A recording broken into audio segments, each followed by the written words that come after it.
So, as you probably heard by now, C revealed the next and final Lord pack Warhammer 2 will include 2 Wood Elf Legendary Lords plus its long-awaited rework. So I'm going to be speculating on who these Legendary Lords are and a potential opposing Lord. Before I begin, let's just go over how this DLC is structured. So, if you just own Warhammer 2, you'll get a free DLC hero and the game update. If you own Warhammer 2 and this new DLC, you'll get everything that comes with the Lord pack. If you own Warhammer 1, 2 and this new DLC, you'll get the Old World update in the Immortal Empires campaign. And finally, if you own Warhammer 1, 2 and the Realm of the Wood Elves DLC, you'll get everything plus a new Wood Elf Legendary Lord, who we'll get into later on in this video. I think there's 3 characters that has the potential to make their way into this DLC. So we've got the Sisters of Twilight, Drycha and Ariel, and we'll get into their details in just a second. So to start things off, we have the Sisters of Twilight, Naestra and Arhan. Naestra represents the pure, while Arhan represents the dark, so basically the yin and yang. You typically won't see one without the other at any given place, and that's because they have this link where one cannot truly die without the other dying as well. Now these two can be implemented in Warhammer 2 in one of 2 ways. They could either be implemented as one unit or one lord and one hero. Now I'd prefer the first option, as CA can come up with some unique animations for these two like they did with Skarsnik and Gobbler, and it just makes sense. Like I mentioned before, you wouldn't see one without the other. So the next character here is Drycha, Bremen of Woe. Basically an angry version of Terthu, just a little smaller in size. Hates everything that isn't a tree, just like our big bearded tree man. Even the Wood Elves, whom she considers to be outsiders throughout the Lauren, which, to be fair, they kinda are. I mean, they're just high elves, technically, camping out in the woods instead of going back to Old One. She's the type of person to kill you for looking at a blade of grass the wrong way, so keep that in mind the next time you look at nature. So, cool character with some potentially unique buffs and debuffs for treeman dryads and other Wood Elf units, but she's way too similar to Terthu. Terthu already fills the niche she would be filling if she was added. The final candidate I have for this Lord pack is Ariel, referred to as Ariel the Bold or Ariel the Hooked Blade. He's your generic Gladelore looking dude, aside from the fact that he killed Morga the fucking Shadowgive, which makes him kinda cool, but I digress. He's the Lord of Talzin and the champion of Ariel, which is the queen of Wood Elves. But aside from that, you can't really make him feel unique. You already have Glade Lords, you can probably add Glade Captains as a new unit or new hero. I don't know what else he could bring to the table that the Wood Elves already don't have. Yeah, that's Ariel. As for the likeliest out of these 3, I'd say it's the Sisters of Twilight. Drycha, as I mentioned before, is way too similar to Terthu, and Ariel is way too generic looking. Maybe he could be added in as a unique hero or lord like Alistair the White Lion or Henry le Massif, but fans have demanded CA add Naestra and Arhan to Warhammer ever since the Realm of the Wood Elves DLC was released for Warhammer 1, and I'm sure CA can do something cool with these two.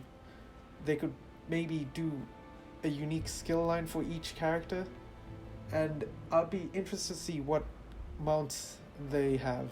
Like, if I remember correctly, they had a stag as a mount and a forest dragon, so it'd be cool to see them implemented in as well with these two. Those are some potential lords for this coming DLC, but now let's move on to some starting locations. Okay, let's talk about the world route system. So, if you're not familiar with the world routes, they're basically a bunch of routes that connect back to Athaloran, or to the Oak of Ages in Athaloran. Here are all the other factions currently in the game. We got Talzin and Agwalon in Athaloran, Avalon in Ulthuan, Bowman of Orion in Araby, and Laurelon in the Empire. So keep in mind that this new lord we're getting needs to start somewhere in the Eye of the Vortex map too. So that only leaves us with really 2, maybe 3 options. So we have the Bowman of Orion, a completely new faction in Nagaroth or Lustria. So let's talk about Lustria. Okay, let's not talk about Lustria. I think a Wood Elf faction in Nagaroth is highly unlikely. Maybe an NPC faction, but I don't think there's any lore tying any Wood Elf character to Nagaroth. I may be wrong on that, so don't quote me on it. This leaves us with Orion's camp, and I think it's the likeliest. Not only does it have a variety of enemies to fight, but you could easily explain why there's this character there. If it's the Sisters of Twilight, you can easily explain why they're there. Maybe they're on an expedition or something. Same with Ariel. You can easily put him there and be like, oh, he's just going to reclaim old land. Something like that. So who's going to be opposing the Wood Elves this DLC? Well, I think it's going to be the Skaven, or more specifically, Clanwall.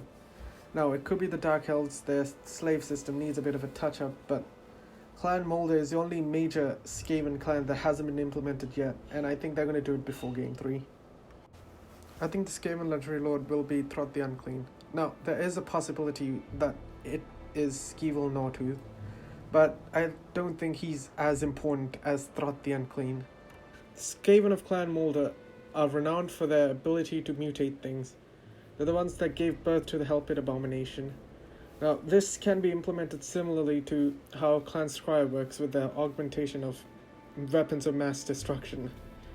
Or a mix of that and Norska, where you capture or kill animals, and then you bring them back to your lab, you mess with them, creating whole new units to use in battle, or just buffs for already existing units. Clanwall is obviously going to start at Hellpit in Mortal Empires. That's just where they are in lore. But in the Eye of the Vortex map, they're probably going to start somewhere south of Araby, in the jungles there, next to Krokgar and Clan Moors. I can almost guarantee that this new Wood Elf character is going to be Ariel, Queen of Athaloran, just based on the fact that you need Warhammer 1, 2, and the Realm of the Wood Elves DLC. Ariel is the Queen of Athaloran and avatar of Isha, the elven goddess of nature. She can literally bend nature to her will, and cast enchantments on Athaloran to mislead intruders or lure them to their deaths. The blog mentioned a few new units coming alongside this additional lord. Now, I have no clue as to who these might be, because the Wood Elf roster is, at this point, pretty complete. Aside from Spellweavers, Glade Captains, Beastmasters, and obscure units that have only been mentioned a handful of times in lore. Ariel will need to start somewhere in Athaloran, maybe in the Oak of Ages, unless CA decides to expand Athaloran to house a few more settlements. They could probably turn the Oak of Ages into a recruitment building, or a 10-slot settlement. Either works. A unique mechanic for Ariel's faction could be the expansion of Athaloran. What I mean by this is if you conquer a settlement outside of Athaloran, you make a choice to either set up an outpost or create a new settlement. If you decide to set up an outpost, you will get something similar to what we have right now for the Wood Elves, with a stronger garrison, of course. But if you decide to set up a settlement or upgrade into one, the whole region will become a dense forest, and the settlement will act like a regular 8-slot building. And of course, cause a small amount of attrition, as it is part of Athaloran. I think this will make conquering lands as the Wood Elves a much more viable option. Overall, I think C is taking a huge step in the right direction for the future of Warhammer. DLC for DLC is a huge thing for Warhammer 3, especially for the beastmen who are still in need of a rework. But that's enough from me. I'm interested to hear what your thoughts are on this subject. Thanks for watching.